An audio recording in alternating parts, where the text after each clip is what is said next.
Assalamualaikum warahmatullahi wabarakatuh. Halo adik-adik, jumpa lagi bersama kakak tentunya di channel Arif Ardianto, channelnya animasi pembelajaran sekolah dasar. Baik adik-adik, pada kesempatan kali ini kakak akan membawakan materi yakni tentang rangkaian listrik. Di sini kita dapat melihat ya adik-adik, ada proses penyaluran listrik dari gardu induk ke rumah. Yang pertama, prosesnya adalah listrik dihasilkan di pembangkit listrik. Ini nih adik-adik ya, di sini. Kemudian, tegangan listrik dinaikkan hingga 500 kV di gardu penarik di sini. Selanjutnya, listrik disalurkan melalui menara sutet. Ini menara sutet ya, tegangan tinggi bertegangan tinggi. Kemudian tegangan listrik diturunkan hingga 20 kV di gardu induk. Nah, ini di gardu induk diturunkan lagi menjadi 20 kV. Selanjutnya, listrik disalurkan ke gardu distribusi. Tegangannya pun diturunkan hingga 220 volt. Terakhir, listrik disalurkan ke rumah-rumah penduduk. Baik, itu tadi adik-adik proses penyaluran listrik ke rumah. Selanjutnya, komponen-komponen yang ada pada listrik. Yang pertama ada sumber listrik. Sumber listrik adalah benda-benda yang dapat menghasilkan energi listrik. Adapun konduktor adalah benda yang dapat menghantarkan arus listrik. Ya adik-adik ya. Alat listrik. Nah, alat listrik ini merupakan semua benda yang dapat berfungsi jika mendapat energi listrik. Saklar merupakan pemutus atau penghubung arus listrik pada rangkaian. Selanjutnya ada sekring, ya. Sekring ini mengamankan arus listrik agar tidak melewati batas maksimum. Nah, di sini dapat kita lihat adik-adik rangkaian listrik, ya, yang di dalamnya terdapat komponen-komponen listrik. Baik, kita lanjut ke materi berikutnya. Rangkaian listrik. Pada rangkaian listrik, ini ada rangkaian listrik terbuka. Nah, rangkaian listrik terbuka ini adik-adik merupakan rangkaian listrik yang semua komponennya itu belum terhubung. Apabila pada baterai, maka dia belum dihubungkan, salah satunya belum terhubung pada baterai, baik itu positif maupun negatifnya. Apabila pada saklar, maka saklarnya dalam posisi off. Nah, itu untuk rangkaian listrik terbuka. Bagaimana dengan rangkaian listrik yang tertutup, Kak?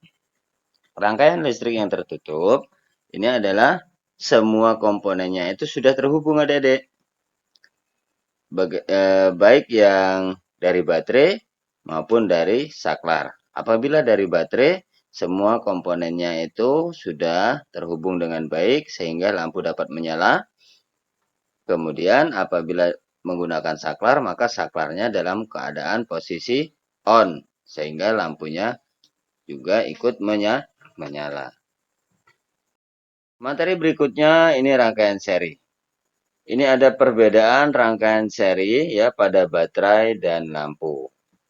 Pada baterai, nyala lampu itu lebih terang. Kalau pada lampu, arus listrik mengalir bertahap dari satu lampu ke lampu yang lainnya. Arus listrik yang mengalir bertahap dari satu lampu ini ke yang lampu lainnya. Ini dia bertahap. Kemudian pada baterai lagi, semakin banyak baterai yang disusun seri, ini ada dua ya adik-adik ya, maka lampu akan menyala lebih terang. Ini terangnya lampu ini akan lebih terang lagi. Nah, berbeda dengan lampu, jika salah satu lampu padam, maka lampu lain ikut padam karena aliran listriknya terputus. Ini apabila diputuskan, maka yang ini juga ikut padam.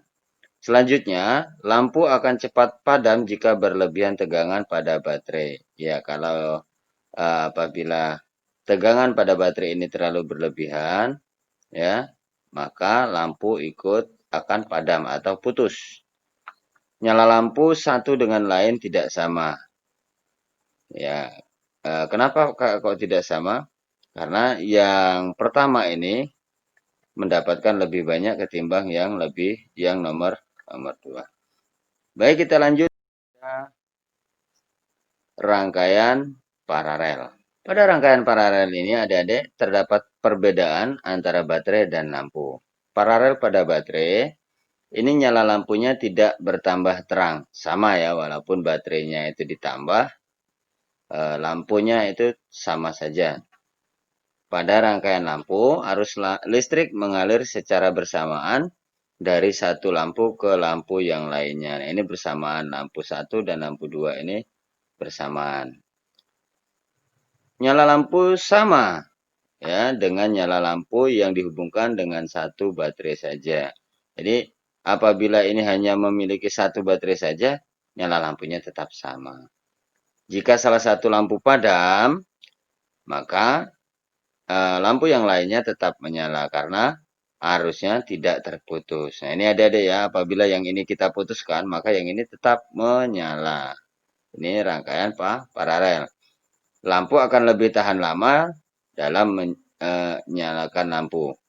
Nyala lampu satu dengan lain sama terangnya. Jadi tidak seperti yang seri tadi adik-adik ya, dia akan berurutan tidak, tapi ini langsung terbagi dua. Oke, itu tadi rangkaian paralel pada listrik. Kita lanjut. Komponen utama pada senter. Baik adik-adik, di sini kita dapat melihat itu ada baterai. Baterai ini adalah penghasil energi listrik ya adik-adik. Selanjutnya ada senter, lampunya. Lampu ini adalah penghasil cahaya. Ada saklar. Saklar ini fungsinya mematikan dan menyalakan lampu. Ada lempengan logam. Nah, lempengan logam ini adalah penghantar listrik dari baterai ke lampu. Nah, ini contohnya adik-adik ya. Apabila senter dimatikan, ini lampunya mati. Ya adik-adik ya. Saklarnya dalam posisi terbuka. Ini saklarnya ini dalam posisi terbuka. Ini adalah lempengan logamnya adik-adik ya. Ini lempengan logamnya. Ini baterainya disusun secara seri. Seri ini adik-adik ya, bukan paralel ya.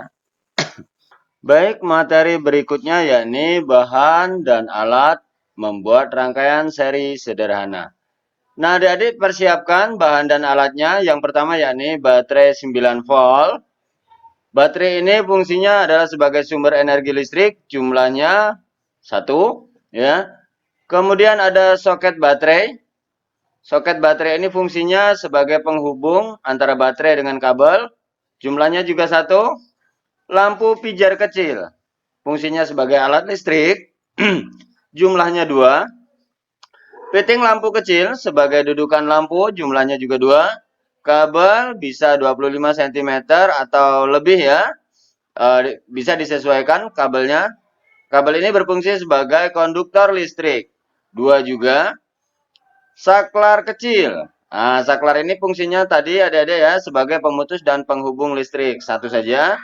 Selotip untuk merekatkan benda. 1 juga. Gunting untuk menggunting kabel dan selotip.